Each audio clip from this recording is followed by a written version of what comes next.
Amakwaba edi about the Punch TV so and me do for Mr. So we share video edi amame ama for so enye bi ahwe media ne akere broni Mr. So be me a subscriber team so say be post video bia na obenya notification no na won so hu ne ekoso ewo online Ghana mu hanu say ene ne atwa eguo ewo social media ne so say da meka no say the Punch TV for ensem no eba beto media ne so a ye fa ne aka ne polish ne kama na emum no yenyi bi mfiri me fa bi enso enka ho say ne asem ni sitie pepepe no saa ne be fa ne aba beka no enti say fa amanyesem ho celebrate bi ho say woto nyom ana say asofo bi nsem krampo no ye fa ne aba beka yenyina ni say nsem ni twa na etwa media ne so ensem security wo media ne so ankasa ni titiri ne asofo ni bi nsem afetu so ene omo artistfo chese celebrities in there na omo nsem twa go social media ne so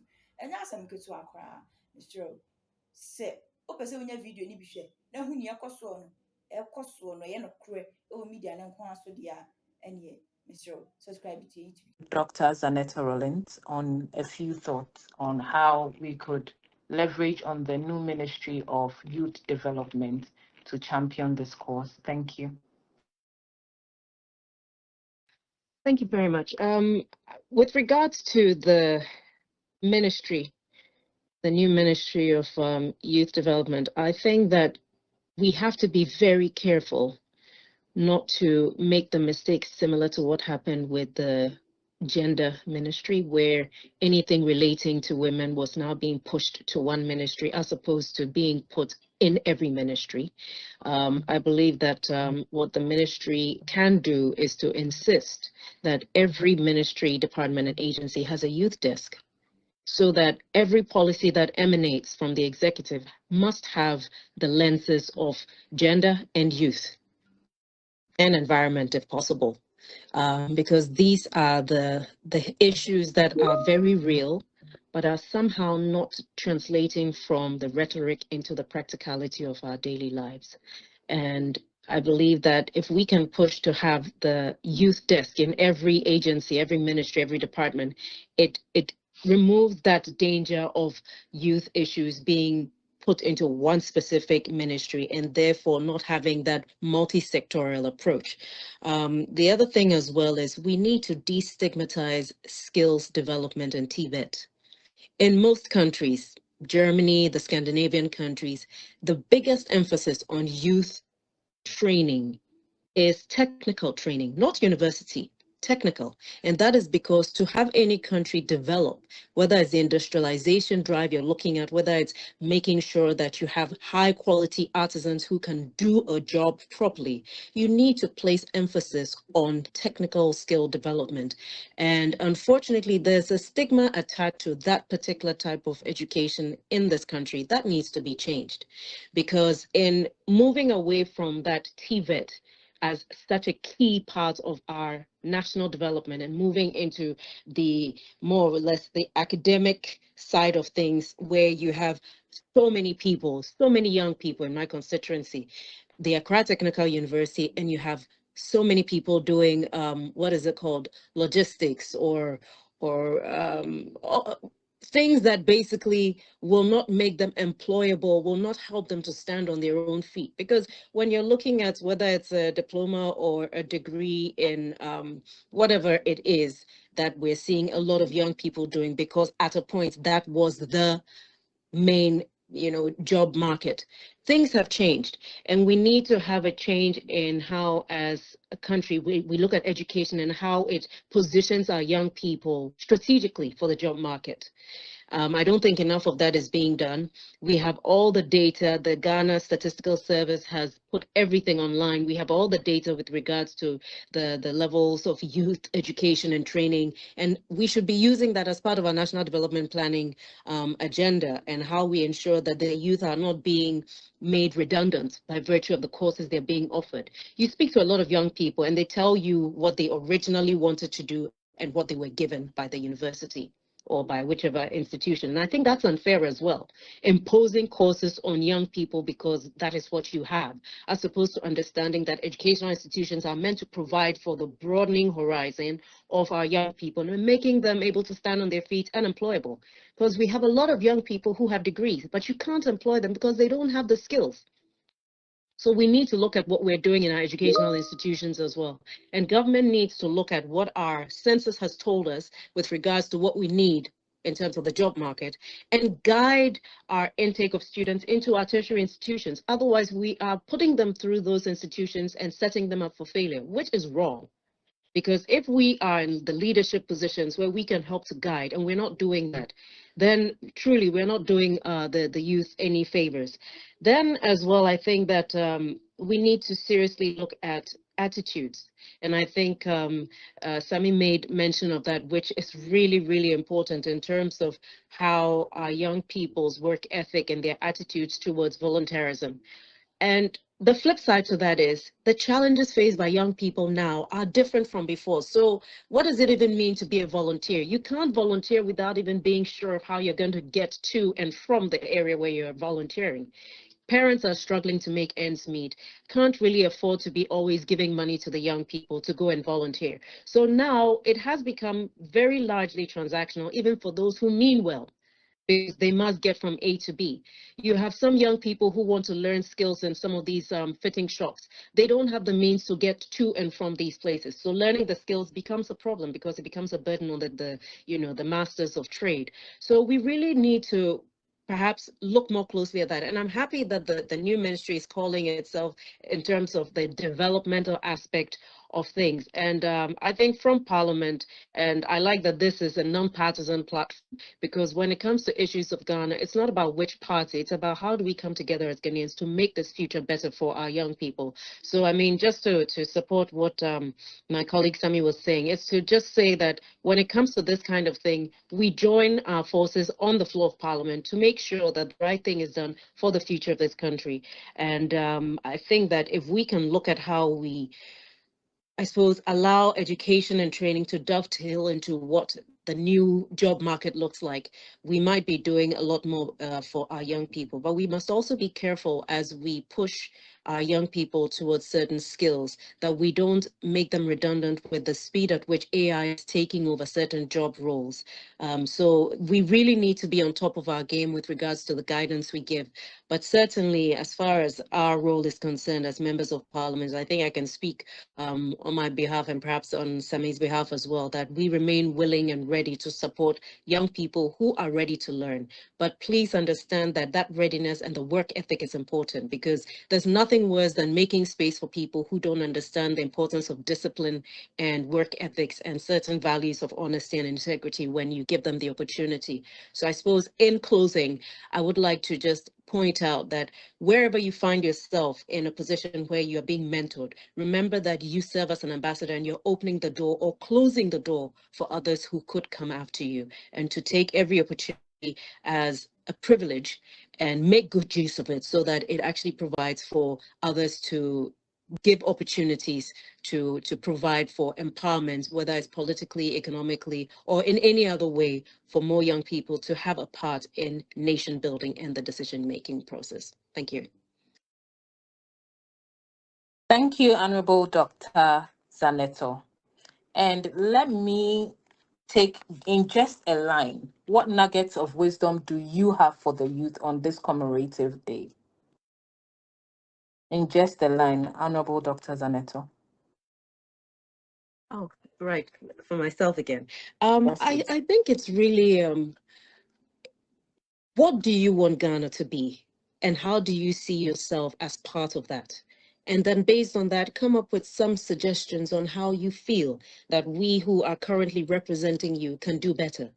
I don't think it's for me to say the how necessarily. It's for us to put our heads together and make it better, make it more workable and practical. So I would hope that following this engagement, we can have suggestions brought forward on how we can join forces to make things better and not just have this conversation and have it die out afterwards. So it's really, how do you perceive the future for yourself, for this country, and how can we make it better? this year, Mr. Speaker, this year, the budget for free senior secondary school education program is 3.5 billion Ghana cedis. By uncapping the GET fund, we will be making available an additional 4.1 billion Ghana cedis, specifically for financing free secondary education program and other related expenditures. Mr. Speaker, aside the uncapping of GET fund, we have also absorbed the debt service made up of interest and principal from the Dache bond that GET fund contracted. Right, Honorable Speaker, we have also allocated an amount of 564.6 million Ghana cedis for the provision of curriculum-based textbooks covering the following. 1, 4 sets of KG books and workbooks for about 2.8 million learners. Mr. Speaker, we have also provided for 4 sets of primary textbooks for about 800,000 learners. Mr. Speaker, we have also provided for 9 sets of SHS textbooks for about 540,000 learners. Right, Honorable Speaker, under the school feeding program, budgetary provision has been increased from the 1.3 billion Ghana cedis last year to 1.78 billion Ghana cedis. Mr. Speaker, representing a 33% increase. The allocation for 2025 reflects an increase in feeding costs per meal, per child, from the 1 cedi 50 pesos to 2 cedis, representing 33.3%. Mr. Speaker, the government has also allocated 145.5 million Ghana cedis to the capitation grant, up from 84 million Ghana cedis in 2024.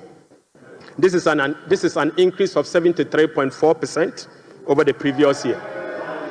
Mr. Speaker, we have also allocated 203 million Ghana cedis for the payment of teacher training allowances and another 480 million Ghana cedis to nursing training allowances.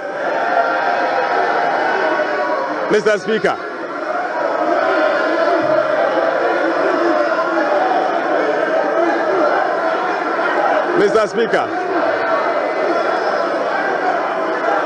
Mr. Speaker, we have uncapped the National Health Insurance Levy. Mr. Speaker,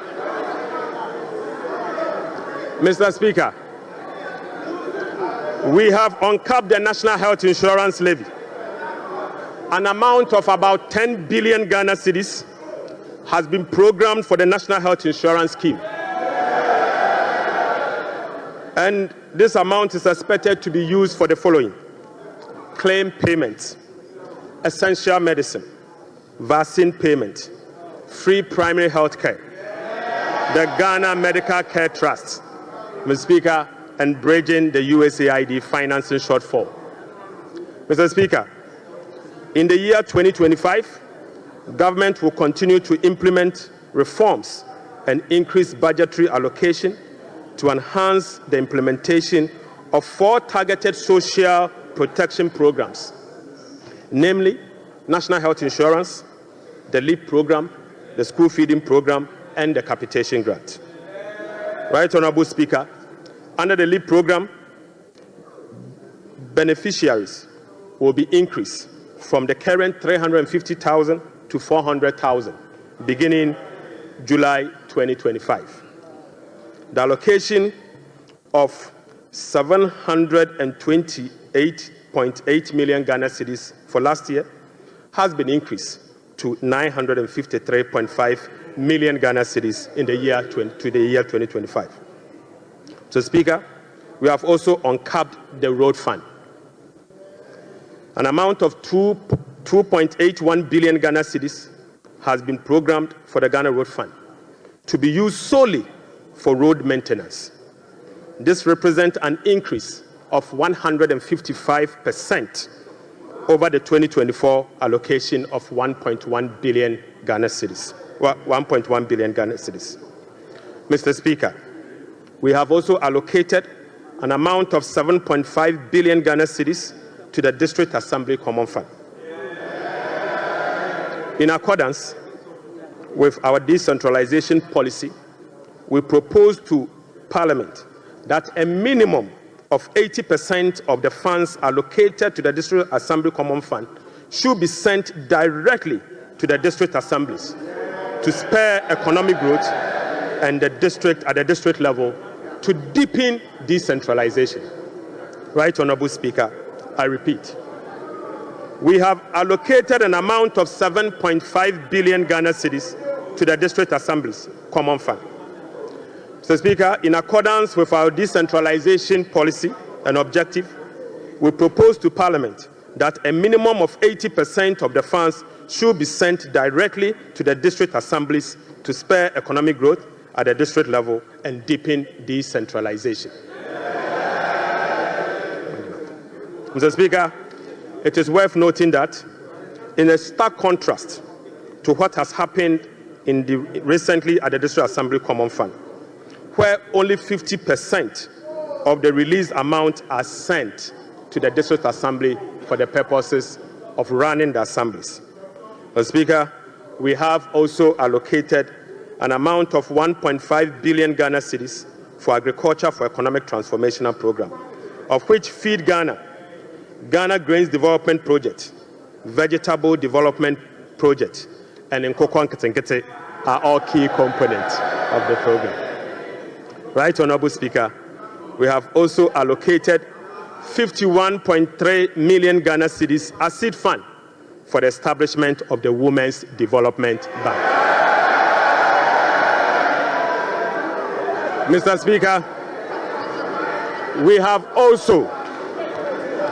also allocated 300 million Ghana cedis to the National Apprenticeship Program. Mr. Speaker, I repeat, we have also allocated an amount of 300 million Ghana cedis to the National Apprenticeship Program. Right, Honorable Speaker, we have also allocated an amount of 100 million Ghana cedis to the Edumewura Program. Mr. Speaker, an amount of 100 million Ghana cedis has been allocated to the National Codes Program. Mr. Speaker, another amount of 100 million Ghana cedis has been allocated for the payment of monthly allowance to all assembly members.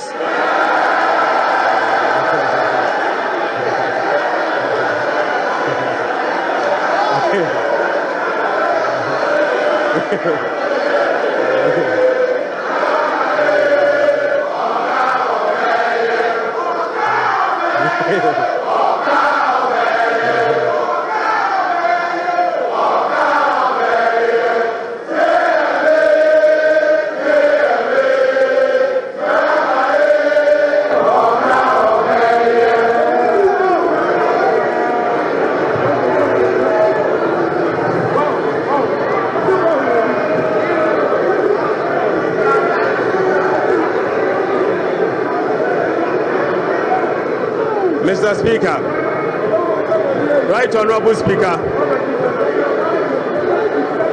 Right Honorable Speaker, sector ministers will be presenting to this House a detailed sectorial performance and outlook, as well as,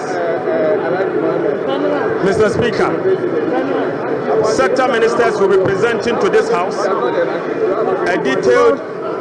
a detailed sectorial performance and outlook, as well as sector-specific policy interventions to deal with the challenges of various MDAs.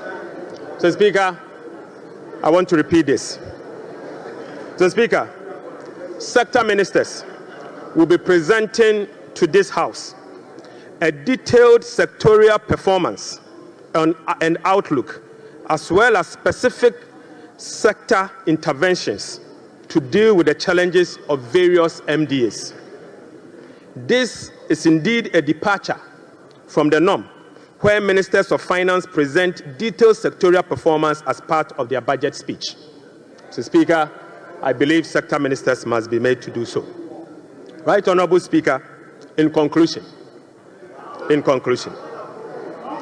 Speaker, in conclusion, Mr. Speaker, the state of the economy, as I have presented, does not reflect an economy that has turned the corner.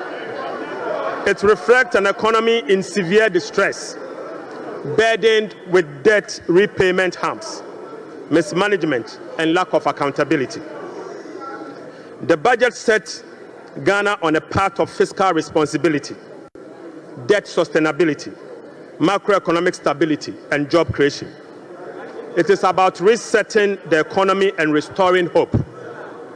Ghanaians reaffirmed their faith in a better future when they actively participated in the National Economic Dialogue on the 3rd and 4th of March 2025.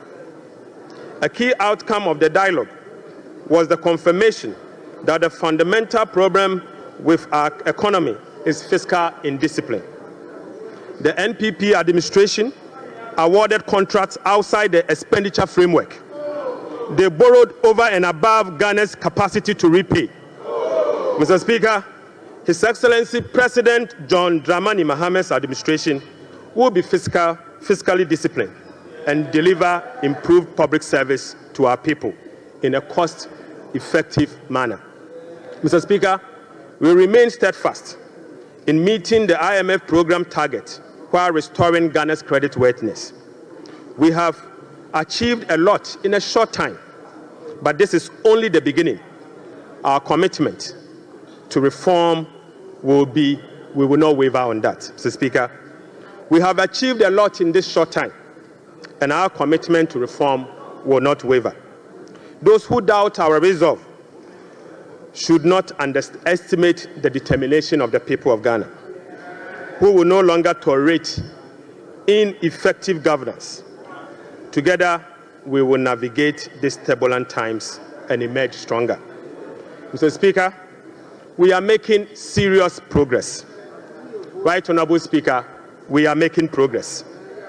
We committed to running a lean, efficient government of 60 ministers. Mr. Speaker, we have delivered.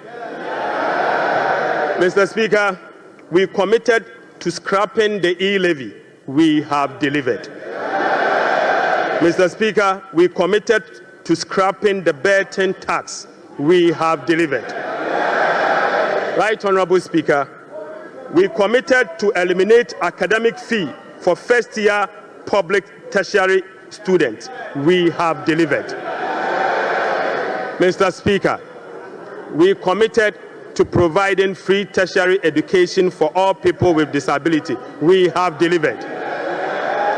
Mr. Speaker, we committed to providing dedicated source of funding for free secondary education. We have delivered. Mr. Speaker, we committed to distributing sanitary pads to our schoolgirls. We have delivered. Mr. Speaker, we committed to uncap get fund. We have delivered. Mr. Speaker, we committed to uncap the national health insurance. We have delivered. Right Honourable Speaker, we committed to uncap the road fund to maintain our roads. We have delivered. Mr. Speaker, we committed to hold a national forum on education. We have delivered. Right Honourable Speaker, we committed to hold a national dialogue on the economy. We have delivered. Mr. Speaker, we committed to deliver free primary health care. We have delivered. Mr. Speaker, we committed to deliver Mahama Care Program to finance the treatment of non-communicable disease. Mr. Speaker, we have delivered. Mr. Speaker, we committed to deliver free textbooks to school children. We have delivered. Mr. Speaker, we committed to begin the implementation of $10 million Big Push program. Mr. Speaker, we have delivered. Mr. Speaker, we committed to constitute a review process for our constitution. Mr. Speaker, we are delivering. Mr. Speaker, we committed to build the Ghana we want together. We are delivering. Right, Honorable Speaker, we committed to recover all looted state funds under our Operation Recover All Loot program. We are delivering. Mr. Speaker, we committed to reset Ghana. We are delivering. Right, Honorable Speaker, I call on Parliament, the business community, civil society, investors, and all citizens to support the bold reforms outlined in this budget. Together, Mr. Speaker, we have the power to build a resilient economy that will help us tackle the challenges we face as a country. This budget is a foundation upon which we will build a more resilient and equitable society. Mr. Speaker, this budget is not just about numbers. It is about a blueprint for growth, stability, and opportunity. With unity and determination, we can restore faith in our economy, foster innovation, and uplift every Ghanaian. Mr. Speaker, with unity and determination, I repeat, we can restore faith in our economy, foster innovation, and uplift every Ghanaian. Right, Honorable Speaker, on behalf of His Excellency the President, I invite this House to join hands with us as we work to build the Ghana we want together. Mr. Speaker, I thank you so much. Idebi keke. Medafo, se wankasa wahu de bi ensem de bi koso ankasa. Se de ensem sisi wo Ghana hanum se no. Anase ensem a epiepie fi amanfo to no. Enya asem ketewa. Ni nyina ne se wo pese wonya video ni bi hwe. Na hu de ekoso na enokre ankasa de a. Subscribe to your YouTube channel The Punch TV. Unya subscriber to me so a ebebo o ye pan se de be ya upload video obenya notification na so atimi akwa akohwe na hu ne ekoso my Ghana hwam say e ma wura mfi se obe share ama foforo enya bi ahwe Afenyo so like for me o comment no no de no comment section matimi aba bekenkan e de amount media ne akere broni macraw.